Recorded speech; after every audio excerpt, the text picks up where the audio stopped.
all of the insecurities that I've been dealing with over the years were starting to fade away. What's up, everybody? I hope you are doing well. Today, we're going to be talking with Brennan, also known as Monarch Online. Brennan is kind of a rock star. It's what he does. I sat down with Brennan and he shared his story with me as somebody that's on stage going and getting a hair system after hair transplants that have not worked in the long run and other issues along the pathway. We recorded this conversation, which honestly just turned into him talking about his entire story, from having hair loss to getting a hair transplant into wearing a hair system and how it is going for him. I'm just gonna let Brennan do all of the talking in this video. Please listen to the whole thing. He's got a great message that he wants to share with you, and he's got a really great head on his shoulders when it comes to how he's thinking about this hair loss identity thing. So make sure you enjoy the video. If you like uncut videos like this that are just the person talking about their story, let me know in the comments below. This is the first time I'm doing a video like this. I'll catch you in the end. All right, Brennan, how are we doing today? I'm excited to talk with you. I'm doing great, Jake. Thanks for having me, man. I'm excited. Yeah, absolutely. It's my pleasure. You got a great story, your story, and I think it's going to be pretty powerful for the folks out there. Your hair loss journey and where you're at right now with hair systems and how you're feeling. So let's just start. Take us back to the beginning. Let's talk a little bit about, your origin story with hair loss. Yeah, sure. So similar to you, I'm a musician as well, and played in bands all my life. And I got my first record deal at 19. And when you're a band, hair is a part of it. It's kind of when you're on the stage and you got your bangs kind of flying around and you're playing guitar.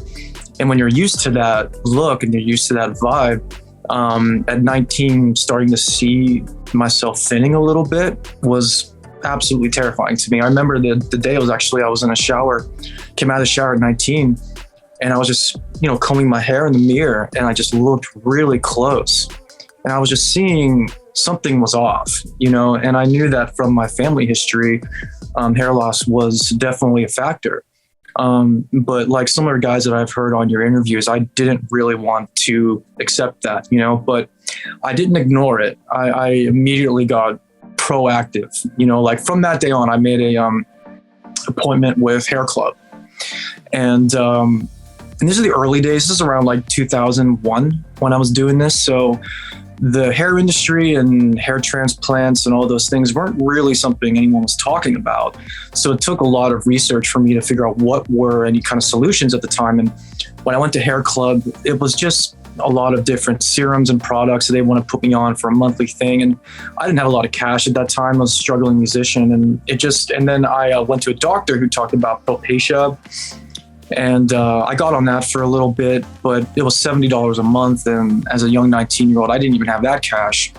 So that dream kind of had to go for a while. And through my early 20s, I just was finding ways to keep my hair in a way that, because it was thick enough that the small bit of hair loss that I was feeling or seeing was definitely in my hairline. But I could comb it in ways that no one could really notice. And I got away with that for a few years. And touring and playing in bands and stuff. And I just was noticing, a little bit more in my 20s. And when I got married at the time, I'm divorced now, but when I got married, I was embarrassed about it around my ex-wife. And it was hard for me to even talk about it with her. I would do things, if we were in bed together, I didn't want her to touch my hair. There were a lot of jokes around my friends about hairspray. I couldn't go anywhere without hairspray. Anything from always rolling the windows up, and just became this very obsessive thing for me. So around 2009, I decided to get even more proactive about it, because I was at a party with some friends, and we were playing some game, and somebody made a crack about my hairline. And that was the first time I've heard anybody say something out loud to me, and I was so embarrassed. And I remember my friend kind of backtracked right away and tried to play it off like, no, we're just kidding. But the next day I was on the Hair Transplant Network, which was this forum that I used to go on all the time. This was like in the early days too. So this is how I found out about hair transplants and started studying and finding out about all the different methods and the different surgeons. And I actually spent a good 2-3 years researching before I pulled the trigger with anything. Because the last thing I wanted to do was have one of those Bosley transplants where they just look like crap. And I learned from the forums, from talking to a lot of guys that have been going through this, to stay away from Bosley and to look into different places and different surgeons. And the more I was researching, the more pictures I saw, I discovered Hassan and Wong. And Hassan and Wong is a surgeon, or they're surgeons up in Vancouver. And they're pioneers with the whole transplanting. And so I was so impressed with what I saw. So I'm in LA at the time, and I had a consultation with this dude, and I remember him sitting in his office, and he's just the weirdest guy. Like he had a great looking transplant, but he was saying stuff like, hey man, you get this, you're going to be strippers. And I don't know if I can say that, but he's good. But I remember being really put off by that for a moment. But what I did notice was his unbelievable confidence, So I decided to book it and do this. And I was so excited. They flew me up. They paid for everything as far as like the accommodations and everything. So they flew me from LA to Vancouver. I stayed in a really nice hotel there. They had a shuttle that picked me up and took me to the Hassan and Wong clinic. I had 20 grand in cash with me, just gave it to. It was like probably the best money I've ever spent, because I knew this money was going to change my life. And I'm sitting there in the surgery. You're just watching movies while they numb your head, so you don't really feel anything at all. And you have like this group of surgeons behind you that are just implanting all the little grafts in. And it took about, I don't remember, maybe like 5 or 6 hours. And afterwards, I remember my wife was in the hotel room, and I opened the door, and my head was it looked absolutely like I got scalped, like I don't know if you've seen those photos before, like right after transplant. So I was a little worried about that, how it looked right after. It was a little scary.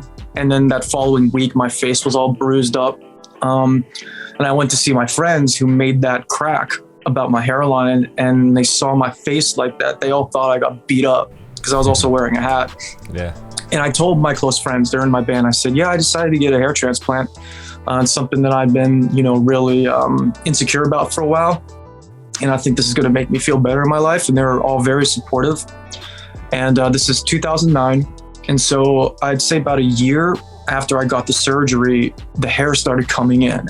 And it came in really great, like shocking. I was seeing my hairline come in. I was getting thicker and thicker by the month.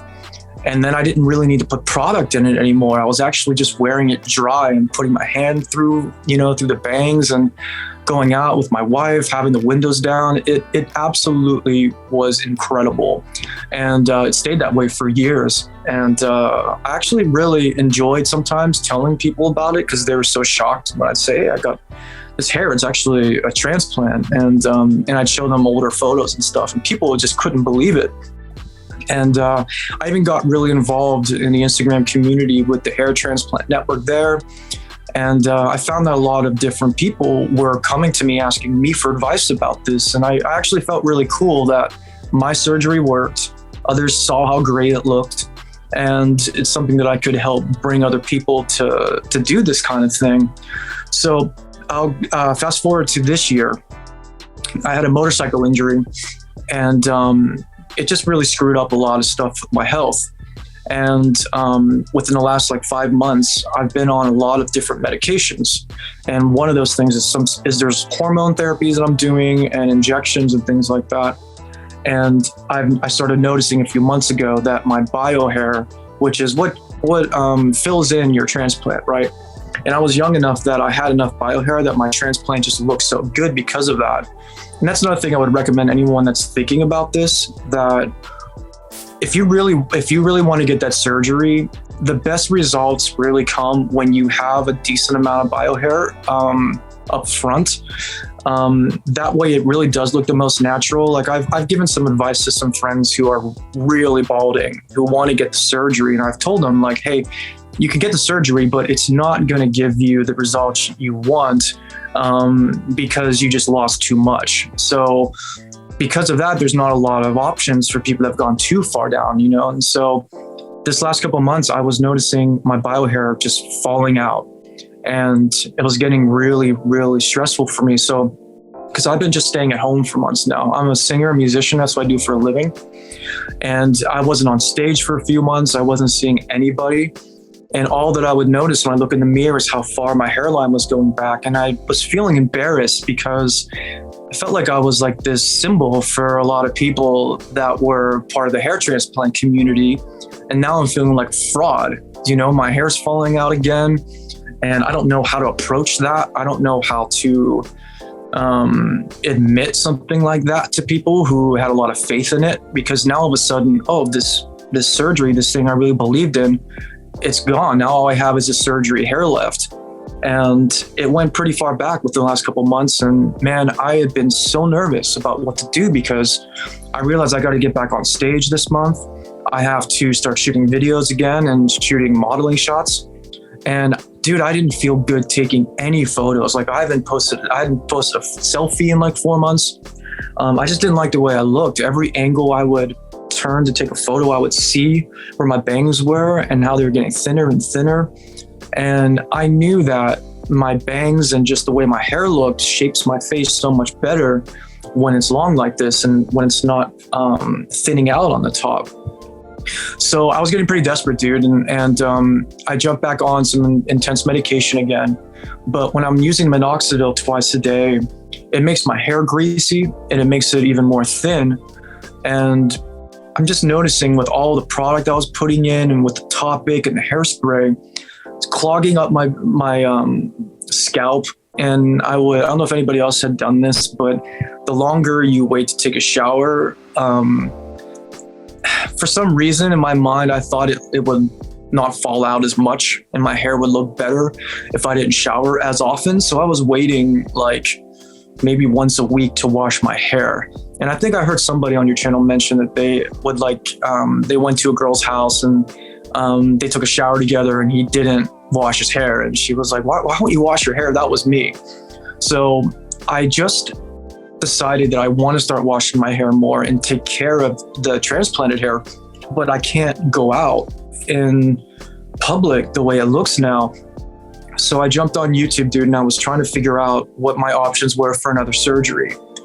And doing all the research, I found the right doctor I wanted to go to, but I also realized it's going to take me a good year to work on my hair and make sure that it's restored enough that I could do another surgery. But the more and more I thought about it, the more I'm just like, man, do I really want to go through that again? Like, do I want to take that leap again and go through that whole process? I know it works well, but it's expensive.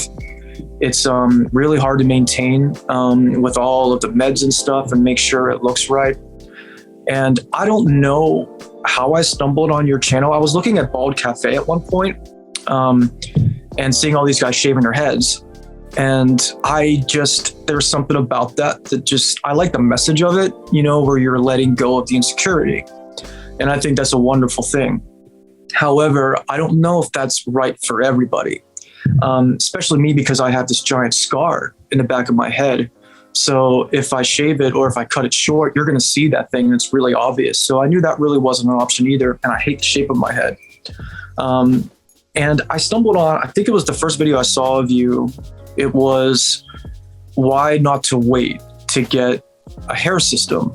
And over the years, I'd seen some clips about hair systems, but it never interested me because I didn't want to put glue or tape on my hairline where I still have hair here, because I was afraid if I'm ripping that out, it's going to make it worse for me, you know? So I just didn't seem like an option. And then I saw another video of you where you talked about how you took your system off one time and you shaved your head, and how it was a huge mistake and you really regretted doing it. So the few thoughts I had of going down that road were completely squashed.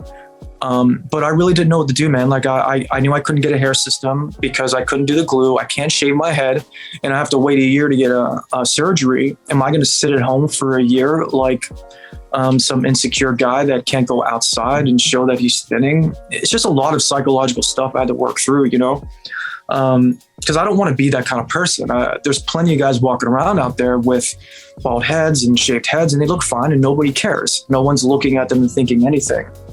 But I can't help that my insecurities are still very, very adamant whenever I look at somebody and I could notice that they're looking at my hairline. It's a real thing. It happens. I see it, you know, and when that would happen, I'd be wondering, oh, can they notice the Toppik? Do they see that, like, is it coming down a little bit? Is it like showing that I'm faking this, you know? And it's a little embarrassing to me. And then I was looking at other hair systems that were maybe available online that weren't requiring glue or tape. And I discovered this thing called clip-on toppers. And they look pretty decent. I was on the Lord Hair website and I saw a guy that put one on, and there's still this hesitation in me, you know, like, do I really want to do this? Because I would think about those Seinfeld episodes where George got the toupee and everyone's making fun of him, and, you know, falls off the head. It's just a big joke. I thought, well, let's just pull the trigger and see what happens. So, dude, I literally ordered like a $30 hair topper. It said human hair. I didn't know anything about this stuff. I didn't know about the details of poly or lace, or I just had zero information. All I knew is that I wanted to be able to clip it, because I want to be able to take it off, wash my hair, and make sure I take care of my actual hair for if I decide to do a surgery down the line. And then this thing came in the mail, and I took it out, and it looked like a big mop. And I'd never put something like this on my head before. The only time I ever wore a wig was when I was playing in a Beatles tribute band. I was a George Harrison. We wore these big wigs where it looked ridiculous, but it kind of looked like that. I put it on at first. It had this big, like a lot of density in the back, and it was just like hanging over my ears, and it looked absolutely ridiculous. And I was like, okay, well, this isn't going to work. So before I was about to take it off, I decided just to wet it down just to see what it would look like if I flattened it, you know, because it was so big. So I had the spray bottle, and I was just soaking the system in. It was already clipped on my hair. And when I soaked it, I just kind of combed it down a little bit. And I was like, oh, it's kind of fitting my head, even though there's all this hair and it's long. I'm going to throw this thing out. So I might as well just cut it up and see what it would look like if it was similar to how I wear my hair. And I took a mirror and I started, you know, doing the clipper thing, and I was cutting out all the extra hair. And I watched a video about blending. I tried to do that a little bit. And the more I started blending the sides, and the more I started playing with it and using a little bit of Toppik and a little bit of coloring that I had, like the spray color, I was taking the mirror around. And I can even show you how it looks now. I don't know if you could see when I turn around, but I was noticing it was blending. By the way, my hair looks bad right now, guys, because I haven't gone to a stylist or anything. This is just me flopping it on my head. And I've had it for a week now. And I'm telling you, I looked in the mirror and I was standing back and was like, I don't think anybody can tell. And then I started seeing like my face was glowing. Like I was feeling incredible about it. And that day when I clipped it up and I had it short, and I made sure that everything looked pretty normal to me, where, okay, I pushed it down enough where it wasn't sticking up. I made sure that all the dimensions looked right, you know, that there wasn't anything that felt wrong, like nothing on the side sticking out, nothing that looked obvious to me, because I'm thinking, what would I notice? You know, if I saw a guy like me walking in the room, because I can detect them. I'm so aware of hair, just from, you know, 20 years of being aware of hair loss. Like it's always on my mind. So I took a walk down LA, and I was just walking down the boulevard, and I'm looking at myself in the reflection of windows, and I'm feeling really good. And I'm noticing, oh my gosh, my bangs, there's no receding hairline there. And I'm feeling like myself again. And this thing's really easy. I don't even feel it on my head. It doesn't hurt. It's not heavy.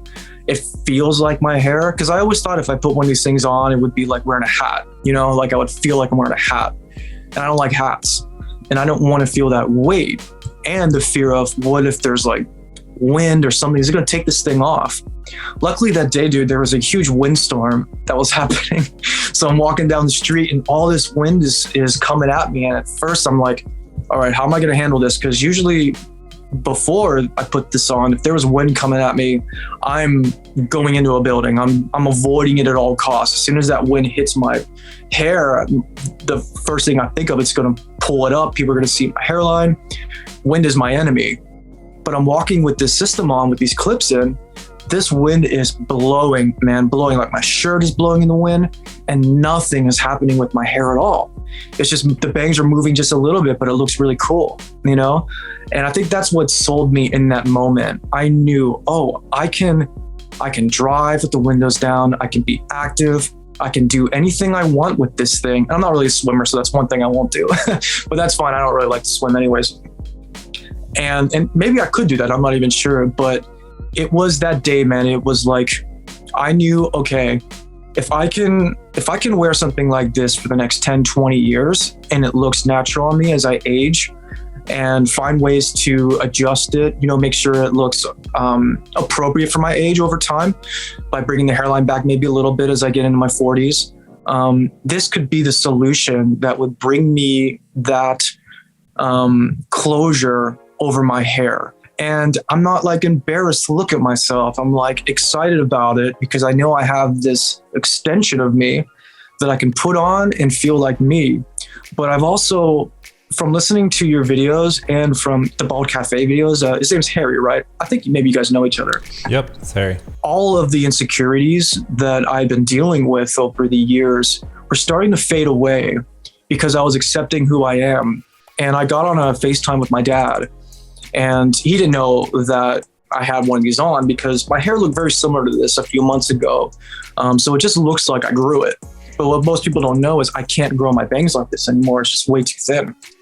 And we're talking and he made like a comment about, oh, your hair looks really good. And I thanked him. I was like, yeah, I'm growing it out. And then I just kind of caught myself. You know, I'm like, this is my dad. Why am I lying to my dad to feel like there's something here that isn't? So, because my dad doesn't have any hair. I have nothing to hide from him. And I just straight up told him what was going on. I was like, yeah, Dad, look, the last couple of months, my hairline's been receding and it's been really hard on me. And I was looking for options and I was a little embarrassed at first to maybe tell people about this or even to do this. But now that I have it, I'm so excited about it that I kind of would like to share to other people so they know this is something that's an option for you. I'm not sure yet how many people I'm going to tell because, Jake, I'm really enjoying people not knowing because I'm pretty sure I would know if they could tell. I can see the way people look at me. I could see just how they interact and see how they would change and how they interact with me. But when I went back out and started hanging out with my friends in music and bands and stuff and rehearsing, everything felt normal, except for the fact that people just kept saying how good I looked. If someone's out there and they're worried, like, I don't want to pull the trigger because I don't want to be the guy wearing fake hair. It doesn't feel like that at all. You really don't feel like that. In fact, the only moments where you're aware of it is when you're at home taking it off or adjusting it. And I look at that as like a self-care thing. I look at it as a fun activity for me to style it in the way I want. And when I wake up in the morning, it's like, I can't wait to get breakfast out of the way. I can't wait to exercise because I'm stoked to put it on and go out and enjoy my life again and not have to worry about mirrors, wind, Toppik, hairspray. Like you said, it's not worth waiting. Just do it. Make that order. It doesn't have to be the $200-$300 system, right? This thing is $30. I know it's not perfect. And you said your first system is kind of like your throwaway, the one you're working on to figure out. And this one, guys, it's what I did was because it doesn't cover my whole head. It's just like this visor. So it's just the bangs. What I did is I cut out the crown area. So the clips are just like on the side here. There's a clip on the side here. And then two clips right here where my bangs are, and they connect my bio hair. So my crown hair is still there. And what I do is I just comb it in a way that it just blends. And so there might be a time where I need to put the whole thing on, but this is my system that I customized until it wears out, you know? Well, it does look great. And really? I want to, yeah. And I want to thank you for sharing that story and just going to town on it. I want to thank everybody also for watching and just your transparency. And if you do want to reach out to Brennan, I'm going to put the links to his social down below. So thank you for watching, and Guys, we will see you soon. Once again, guys, if you watched this entire video and you liked this uncut, just really raw, a person talking about their hair loss, hair system, hair restoration journey, let me know in the comments down below. Leave a like, comment, and I'll see you soon.